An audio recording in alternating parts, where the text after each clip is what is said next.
Alors aujourd'hui, on est au King of One Mile à Queluz. Donc c'est une compétition de tir longue distance. On pratique des tirs de 725 à 1600 mètres. On est venu avec la carabine, la T1000 d'Alpha Précision. C'est une carabine en 338 Lapua Magnum dont on vous présentera les détails dans une prochaine vidéo. Donc j'ai pu pratiquer 4-5 entraînements avant de venir avec la T1000, ce qui nous a permis d'établir des tables de tir. Le spotter, c'est celui qui se met à côté du tireur et qui s'occupe de tout l'aspect, je dirais, logistique, correction, évaluation. On va évaluer le vent, on va faire avec le tireur les tables de correction et puis en direct live, en fonction de ce qu'on va observer, des résultats qu'on va observer sur le tir, on va essayer d'apporter des corrections immédiates pour que les tirs d'après, s'il y a un petit décalage, rentrent exactement là où on veut qu'ils rentrent, quoi.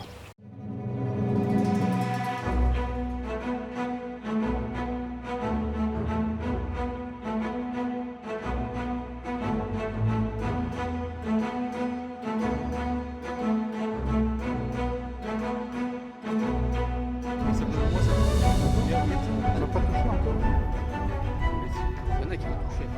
Je veux dire, chaque gong va se prendre.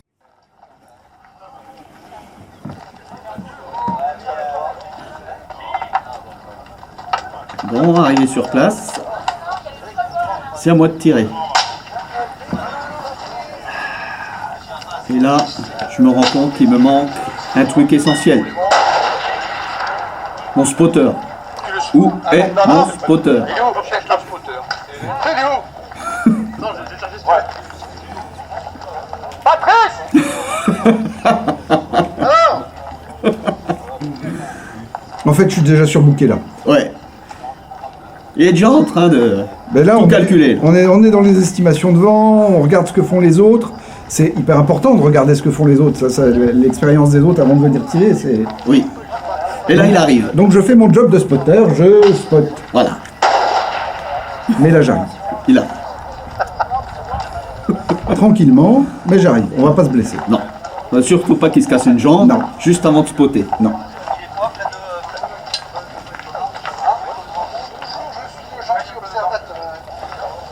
Yes.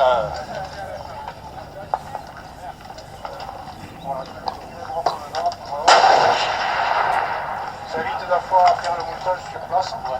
On gagne un petit peu de temps. Voilà, donc les opérations de contrôle et de mise en sécurité avant d'arriver au pas de tir. Parce que là, on nous demande de sortir l'arme, de mettre le drapeau de sécurité. Voilà. Et moi, en tant que spotter, j'ai déjà fait une belle partie de mon boulot, puisque l'observation du vent, l'observation des tirs des gens qui sont passés avant, ça fait partie du truc, quoi, déjà. Ouais. Baguette, t'as même pas besoin, mais si jamais une sur le pas de tir. Ah, d'accord, ok. Voilà. T'as ce là? Ah, pardon, je prendrai juste le papier. Voilà, Voilà, mon petit papier avec les corrections qu'on a calculées la veille. voilà. Et puis Strelok Je l'ai, mais j'aurais pas. pour essayer de recalculer les... Regarde-toi. Donc on est habitué, nous, à tirer à des distances, on va dire, habituelles, hein, 200, 400, 600, 800, 1000, 1002. 1200. C'est des controns ici, évidemment, il n'y a rien qui est rond. David, tu peux récupérer 725, 910, etc. Donc on a sorti notre petit logiciel balistique et on a fait les calculs la veille. Donc on en profite au passage pour dire bonjour à tous. Oui, Bienvenue à Queluz. Ouais, voilà, tu sais où il est? On va s'installer. on a 3 minutes pour s'installer et après 9 minutes pour tirer. Mais on est déjà en train de parler technique là. On est déjà dans notre match en fait. Quand on aborde le pas de tir, la plupart des calculs sont déjà faits.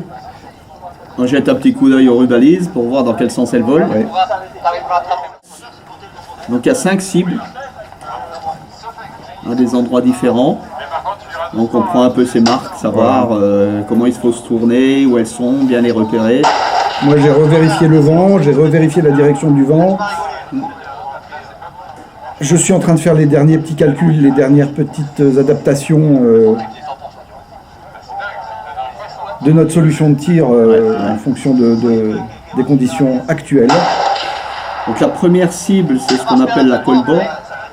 Alors c'est une cible ronde qui est située à 1277 mètres. Et qui fait 35 cm de diamètre, là en l'occurrence, ici à Kélus. Donc elle ne rapporte pas de points, elle est juste là pour chauffer le canon.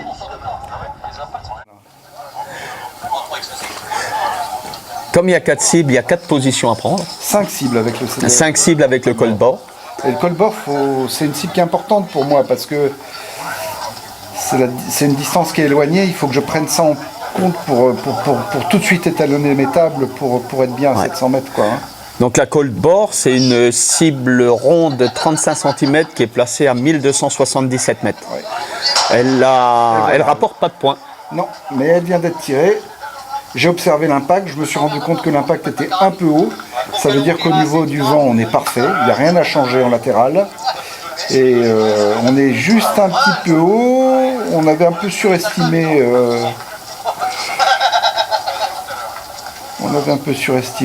les clics en hauteur. C'est pas mal. Il faut descendre de 2 clics, il me semble. Ouais, c'était ça, ouais. 2 clics à 1200 mètres, ça fait à peu près 24 cm, c'est rien. On est bien. On est très bien. On est bien. On est dans l'axe, c'est l'essentiel. On n'est pas trop gêné par le vent. Avant le tir, on avait vu le vent qui allait un peu à droite, à gauche, de face. Ça tourne. Donc il était un peu changeant, c'est pas très pratique parce qu'une fois on est à droite, une fois on est à gauche. Ça vient entre 11h et 1h. Ouais. Donc là je me mets en place pour la première cible à 725 sur laquelle il faut tirer 5 fois. Voilà. Et moi je lui apporte les petites corrections. Les petites corrections de dernière minute. Un petit clic en haut, un petit clic à droite, et puis voilà quoi. Voilà. Allez, je me mets en position d'observation. Il va tirer. Voilà. Et c'est bon, c'est bon. Premier coup, premier impact, ça commence bien. Voilà. On remarque qu'à chaque fois que je tire, il y a mon sac de sport qui s'ouvre. Bon, faut pas oublier qu'on tire avec des calibres puissants quand même. Ça souffle fort. Voilà. Et la deuxième est dedans. C'est presque trop facile. Ça veut dire que on est bien. On est bien. On est bien.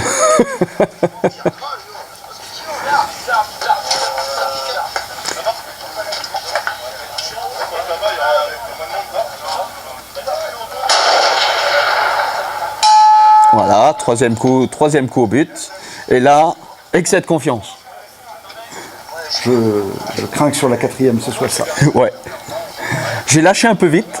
J'étais un peu à gauche de la cible. Eh ben, c'est passé à côté. Ouais.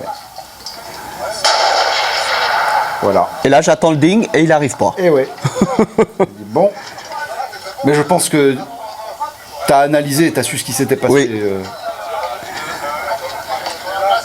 Et là, de mémoire, je dois te dire, reste calme, c'est bon, ça va bien se passer, travaille ton départ.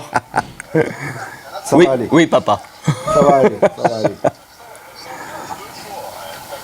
Allez, on observe, on est prêt. Et voilà. On est de nouveau dedans. Et oui. Donc maintenant, changement de position pour aller à la cible à 910 mètres, Voilà. qui est située bien à gauche de la première. Moi, de mon côté, je suis en train de rétalonner mes tables et transposer ça pour la distance. Là, j'annonce les petites corrections supplémentaires par rapport à la table qu'on a calculée à l'origine. Ouais. Parce que ça se voit pas, mais sous mon pied droit, il y a la feuille avec les corrections originales. Ouais. Et dans la main, j'ai le petit logiciel et j'adapte les paramètres en temps réel Ouais. pour qu'on soit bien,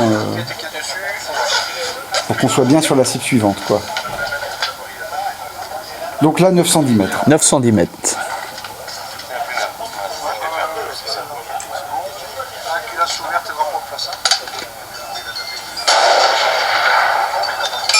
Et ben voilà. Une affaire qui roule. On est bien.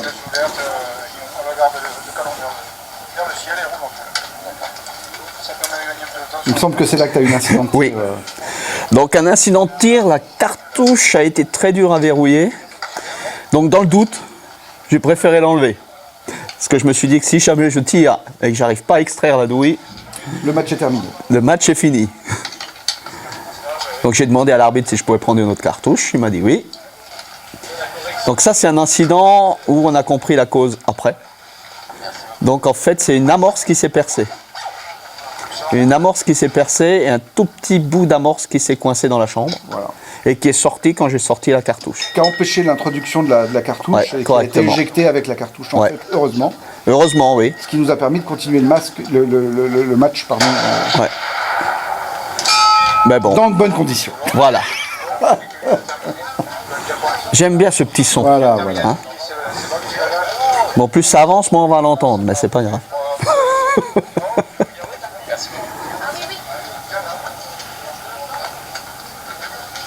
Bon, si on regarde bien, devant nous, on a des petites fleurs et on voit que ça bouge quand même un petit peu, qu'il y a des petites rafales devant. Voilà, 910 mètres, c'est terminé, 3 impacts. On passe à la cible suivante. Qui est à 1255 mètres. Voilà, on voit un blindé en fait à ma droite là, et au pied du blindé, on voit la cible. Vas-y par la profondeur. J'ai pas eu trop le temps là. Ouais, là, je me tourne. Ouais. Ouais, c'est pas grave. Là, je pense qu'on attaque les. La 1250. Ouais. Alors, il est en haut à droite, d'accord.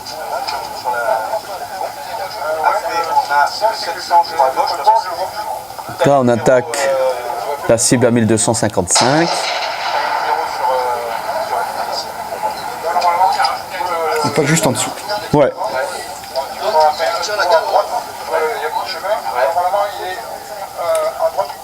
Et donc là, c'est là que tu me dis il faut mettre 2 clics, je te dis un seul clic psychologique. Normalement, j'arrivais à le voir. Je ne sais pas si, contrairement à la tradition, il n'y en a pas eu qui se les fait.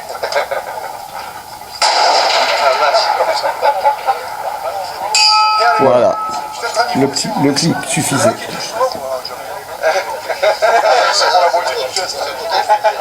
Ça rassure. Oui. Là, je me dis, on n'est pas trop mal. On est bien. On est bien. L'objectif étant d'être dans les 50 premiers sur 100. Oui, avec une carabine qui n'a jamais été testée au-delà de 1200 mètres, on est déjà à une distance au-delà des tests qu'on a Ouais. fait. Quoi, hein. Ouais. Donc là, on est dans les supputations. Voilà. Et là, on passe un tout petit peu au-dessus, ce qui fait qu'effectivement, un clic suffisait largement. Ouais. Là, ouais, c'est les autres qui surveillent, ouais. Mais ça fout la pression. Parce que bon, c'est vrai que la difficulté avec la distance croît exponentiellement. Hein. Plus on s'éloigne, plus... Là, on attaque 1340 mètres. Et là, il doit rester moins d'une minute pour tirer les 3 cartouches. C'est ça. Moi. Et la première que tu viens de tirer, limite, moi je l'observe, elle est un peu basse. Ouais. Je te dis, écoute, change rien. Change rien, c'est pas la peine. La deuxième est en haut à gauche. Donc effectivement, il fallait rien changer. Ouais. Surtout pas monter. Et là, il faut pas traîner parce qu'il doit rester une vingtaine de secondes. Mais de toute façon, on est dedans, hein. Il n'y a rien à faire. Viens là, putain, tire devant moi. C'est la première fois que